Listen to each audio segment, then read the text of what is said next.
Hey, good morning, Internet. You'll have to pardon that sun glare for a moment. Anyway, I wanted to jump in on this the day right before the inauguration. So, we're going to talk about a couple other topics, not really the inauguration. That's for herd watching for later on today. But we are doing something a little bit different in that we are pre-recording this vlog entry. So you might notice that it looks a little better than before because I can use a different set of camera software. But most importantly, the errand I'm running right now, it's not that far away. So I'm going to have to pause this video and then I'll pick it up on my way home. And then as soon as I get home, I'm going to upload it to Facebook Live. So you will still kind of be plus or minus, 20 minutes to a half hour from when I recorded it. So hopefully that keeps the live feeling there for you. In any case, I just wanted to jump in very briefly. I had done a vlog yesterday that ran around 15 minutes or so, but there was a network glitch and we lost some of it, which was a little unfortunate, but it gave me a chance to think about what I want to say. And what we're talking this morning about is a phrase that comes from an Ayn Rand novel. And in this novel, the lead character is an architect who is sort of at odds with the people around him in the sense that he doesn't always want to build things the way the clients want him to build them. And in fact, he often turns work down if the client is going to interfere too much with the vision he has for the building that he's doing. And when he's called on this by some of the other characters in the novel, there's a phrase that comes out of this, and I'll paraphrase it slightly, but the quote is essentially, when challenged and they say, if you keep this up, you won't have any clients at all. And his response is, I don't build to have clients, I have clients to build. And there's a lot packed into that, right? But basically, it summarizes some of Rand's philosophy, and some of what I took away from it is that essentially we are looking at why do you do what you do? And it doesn't necessarily matter if what you do is something you completely enjoy or not. You'll have to pardon the windshield wipers. We got a little frost up there. It's this idea. Let's say that you have two guys and they are working at a construction site doing some manual labor. Let's assume for a moment neither of them are people who simply love breaking rock as an inherent passion of theirs. That in fact they're doing it because that is how they are making a living. One of these guys is building a business, let's say, or building a home for his family, and he's working and he's out there breaking rock because breaking rock is what pays best for him right now. But the money that he makes from there is actively going in service of a goal that he deeply cares about. Providing for his family, or making their lives better, building a house, buying a house in a better part of the country. Maybe he's working to make money to buy a dream car he always wanted. Maybe he there could be 1,000 reasons why he might be doing it.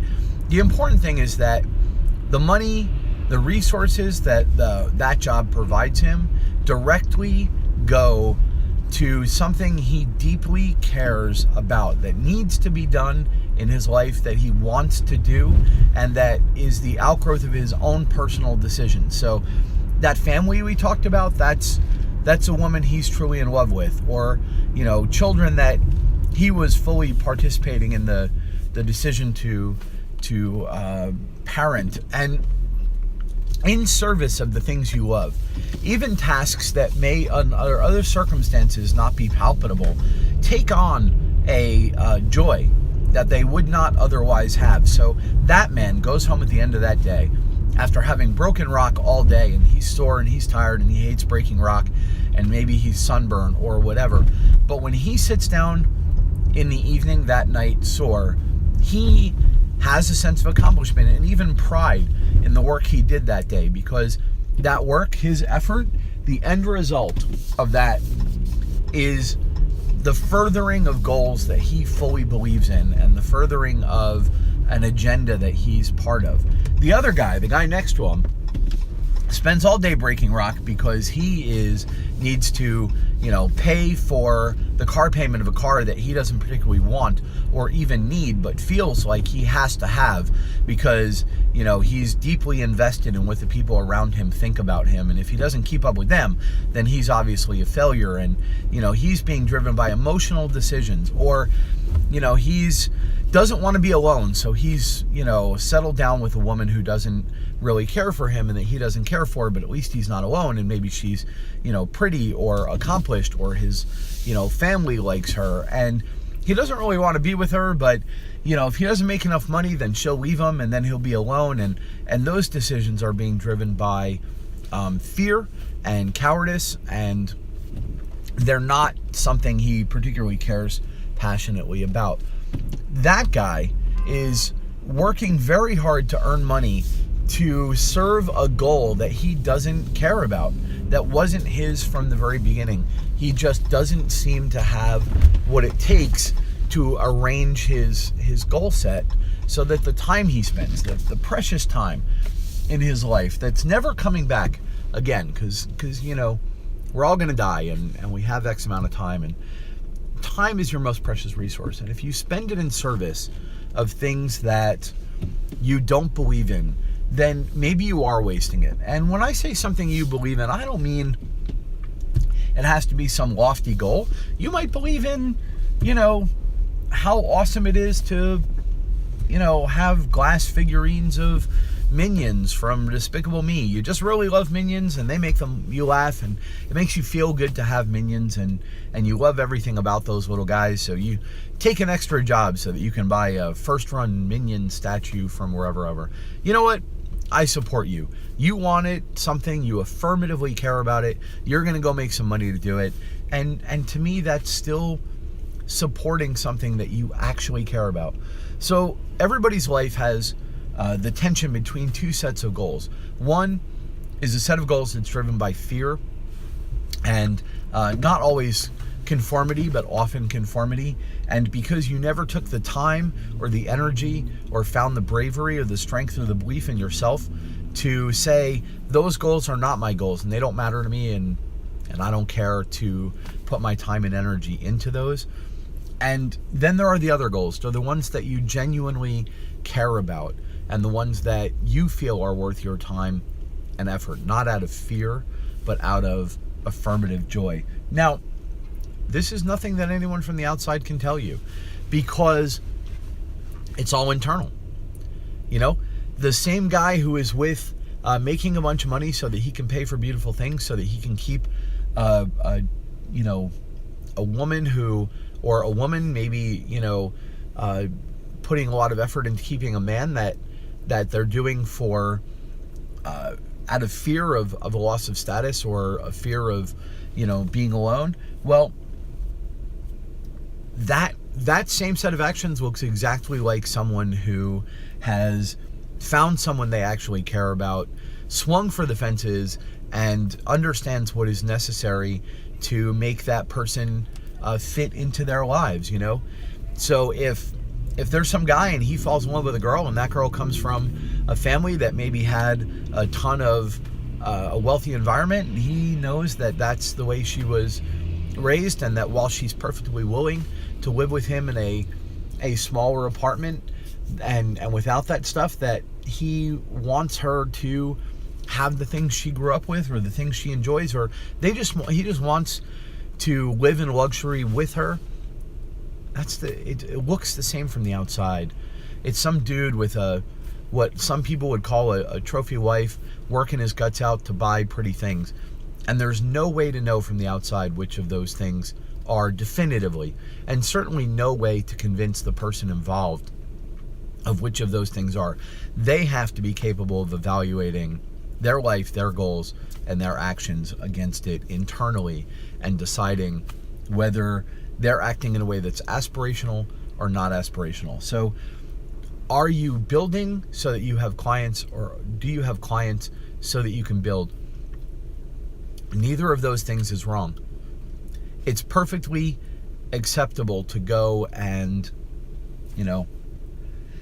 sell a bunch of driftwood seagull figurines at the shore so that you can make the money, and you don't particularly care about the figurines. And that's, I make figurines so that I have clients, so that people buy figurines, so that I have money, so that I can pay my rent.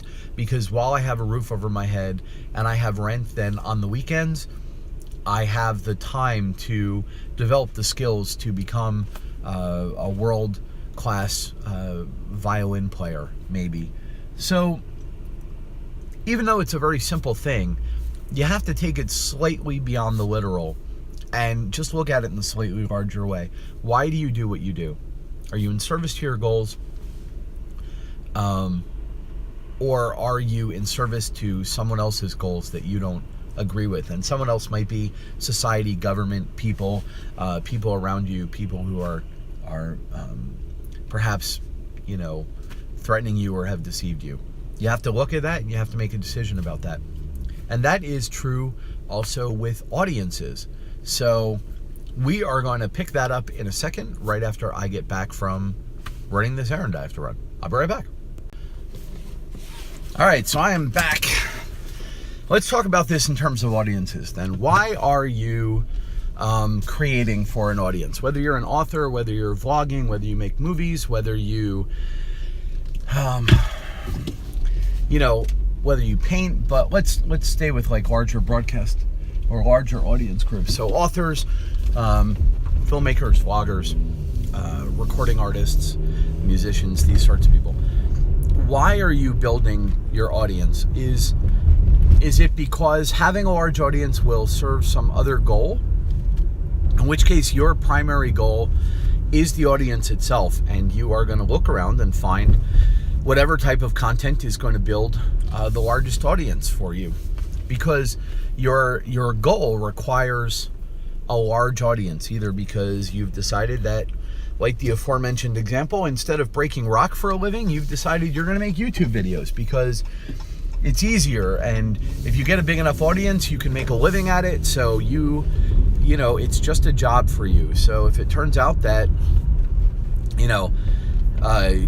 you're gonna find people with a bunch of kittens and you're gonna spend some time with them and videotape their kittens doing cute things because kitten content does really well, maybe that's it. Maybe your goal is just creating an audience by whatever is the popular content, because that audience itself is going to provide you a resource, AdSense money, revenue, whatever, that lets you then go off and pursue your passion. In which case, talking to your audience is basically just, an easier way of breaking rock for a living for you. Or are you attempting to attract a tribe of people who also are passionate about the things you're passionate in, and that in fact the real value of that audience is the people and the personal connections, and maybe not the advertising revenue? And that's that same question. Are you using the audience to help you achieve your goals, or are you pursuing your goals and you may build an audience along the way? And as with our other examples, only you for real know the answer. But what I know is that one big way for you to figure it out is if you're afraid of your audience. If you, before you post a video up, think to yourself, what about the backlash? What if they hate me? What if they leave me in droves? What if they no longer are interested in what I have to say? And I'm not just talking about that very human desire to be liked, or the fact that it's nice when a whole bunch of people like what you're doing. I'm not talking about that sort of transient human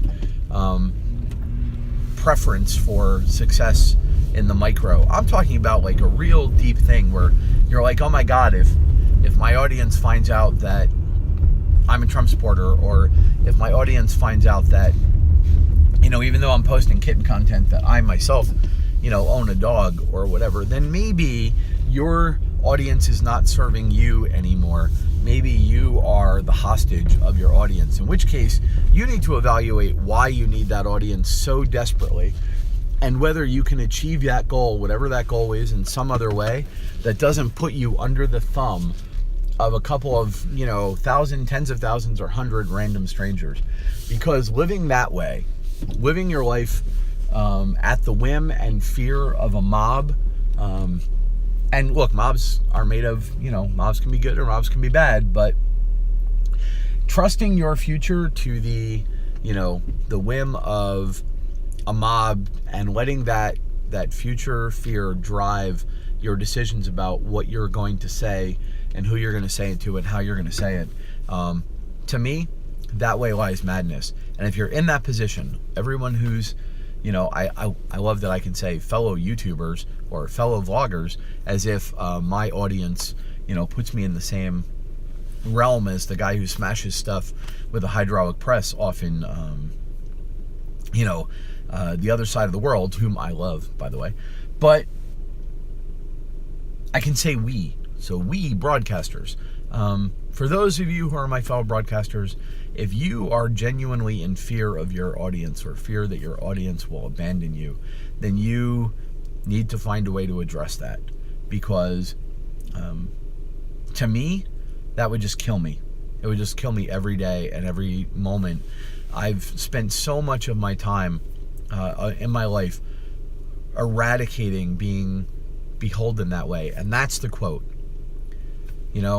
At its essence, are you held hostage to your clients or your job or your boss, or are they tools that you're using in service of your goals?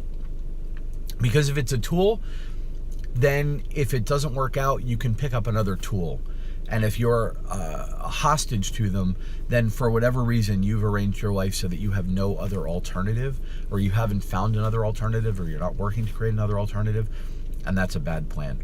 All right, we're topping out at around 16 minutes. I'm going to go inside and smash these together. Hey, my phone alarm went off and cut off a little bit of that last video. So anyway, I'm going to go ahead inside, edit this stuff together, and go broadcast it to Facebook over the next couple minutes. I appreciate you spending time with me as always, and thanks for your attention. If you find this useful, please like it, share it with your friends, share it around. I understand this content is not for everyone, but I am finding it is for some people. So they can't love it if they don't know what it is. Pass it on and have a great day. And we will talk again more on this the day before the inauguration, and we'll certainly talk a lot tomorrow on Inauguration Day. Fair warning to the people here on this channel. Tomorrow I might not be able to avoid being a little political for a little while, but I think that's probably true for the whole country. Take it easy, guys.